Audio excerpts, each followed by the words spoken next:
My daughter was living in the dorms. She said, she was just saying passing to me, Mom, I'm still not getting any hours. I said, wow, why is that? She says, I don't know. I call every week. I'm still not getting any hours. And the person who was hired after me is working. So we were in the mall. I had went to get her some glasses, and I put money down on these glasses for her. And I bought a pair of socks from JCPenney. And I said, and she said, you know, Mom, I'm still not getting any hours. I said, let's go by there so I could just observe. Because my daughter told me in high school, Mom, I'm handling this. You stay out of it, okay? So I already knew. She's in college. I'm out of it. But I just want to observe. So she says to the manager, how come you don't want to know why she's not getting hours? And the manager tells her, well, you need to learn how to pierce ears, and you didn't learn how to pierce ears. She said, and you said you only wanted to work during the weekends, and you can only learn how to pierce ears on a weekday. She said, well, if you let me know that that's what I would do, I arrange my schedule for that to happen. So then I asked, I said, how do you hire somebody to do work and then don't give them any hours? She said to me, lower your voice. But the way she said it made me think about, you know, like Step Infection in the movie, yowzum, I'm supposed to be quiet and not talk. So I thought, though, since I am a little excited, maybe I do need to lower my voice. Okay, let me lower my voice. So I said, okay, how is it that you hire somebody to work for you, but then don't give them any hours to work? She said, get out of my store. I said, this is not your store. She said, it is my store, and I can do whatever I want to do. She said, and I said, I'm not going anywhere. Because I'm thinking, you know, the customer's always right. I didn't do anything bad. She said, well, I'm calling security. I said, you go ahead and call security. At that point, my daughter said, come on, Mom, let's go. But I'm thinking in my mind, I'm thinking Your about... daughter's in the car by now. But I'm thinking about Martin Luther King. I'm thinking about Rosa Parks. I'm thinking about all those people that stood up, and I can't move. Literally, my feet won't move.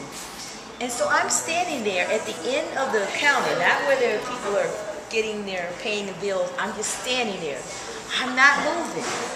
Like Norma Ray, she says, I don't tell the National Guard come and get me. I'm not moving.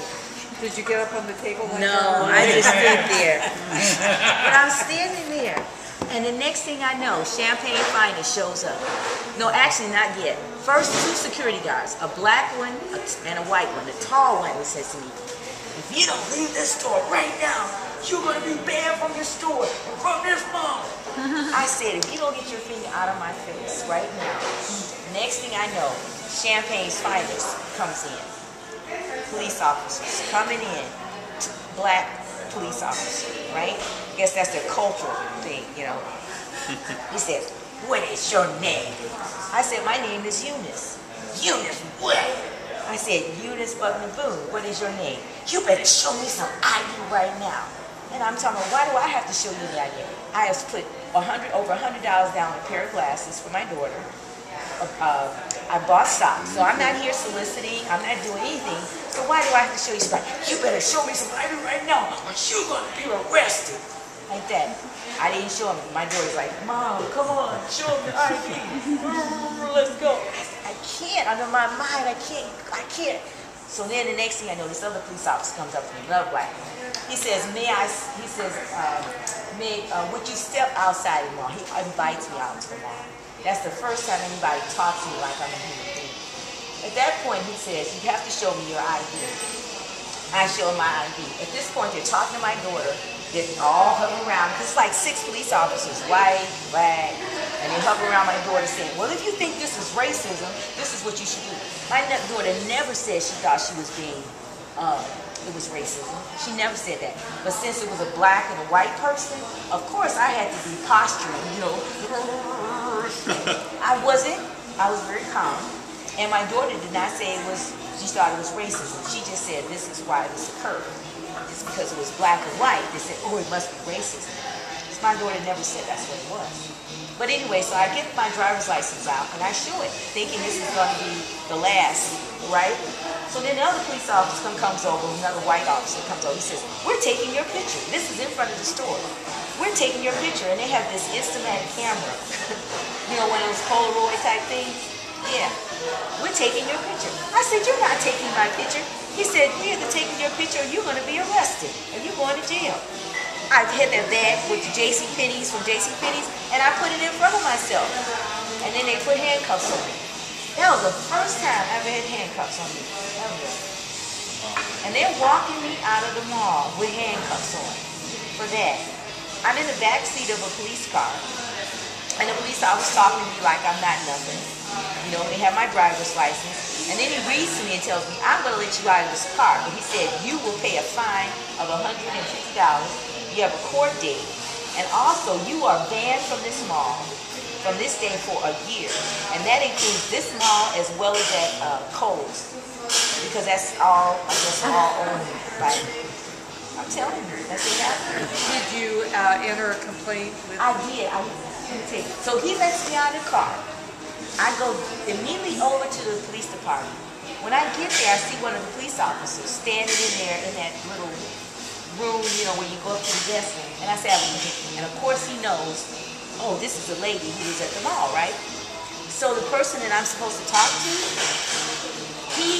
I'm in the room with him, briefly, they call him out, and he comes back in to talk to me.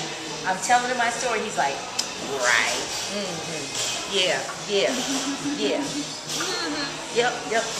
So I knew that's going to happen. I'm not going to talk anymore about what happened toward it, all that stuff. But I'm just saying, I have no idea what the heck I'm saying. Why did I tell the story? Do you know? About human relations. And what about it? No, you did. You went before human relations. Oh yeah, I did. I went before human relations. I was told I should talk to the Black Ministerial Alliance.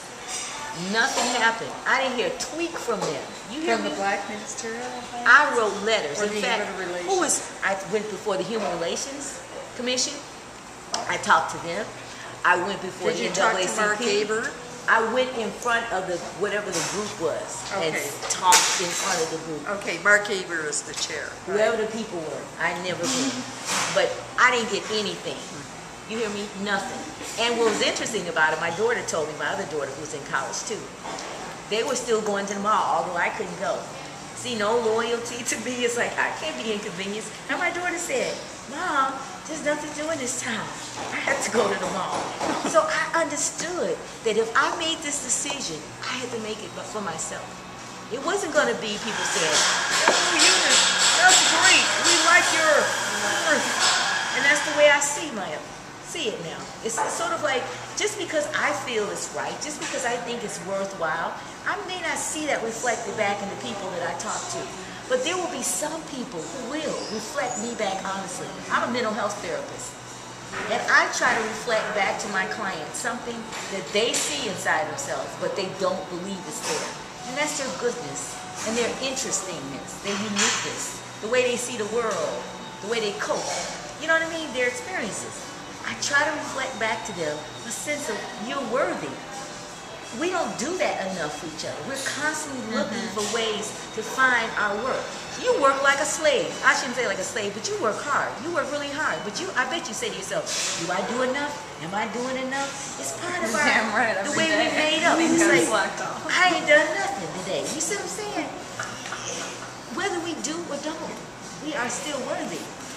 This is a really interesting case study that when you juxtaposition that to what Darryl Cruz is trying to get the Human Relations Commission in Champaign to think about how to change their process concerning complaints against the police department.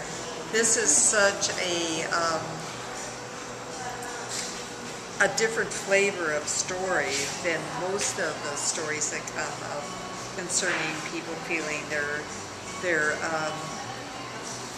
not treated in a fair way by the Champaign police. I mean, we'll take it to the other extreme about Kawani Carrington. Oh, okay. All right, and here you are, an educated lady who hadn't stolen anything, had none of those things yet. From the case study you laid out, it seemed to escalate and escalate and escalate. And they kept calling in more and more people to surround a lady who, unless you're a black belt, 9th level, you weren't going to take them down. I wouldn't put it past her. Well.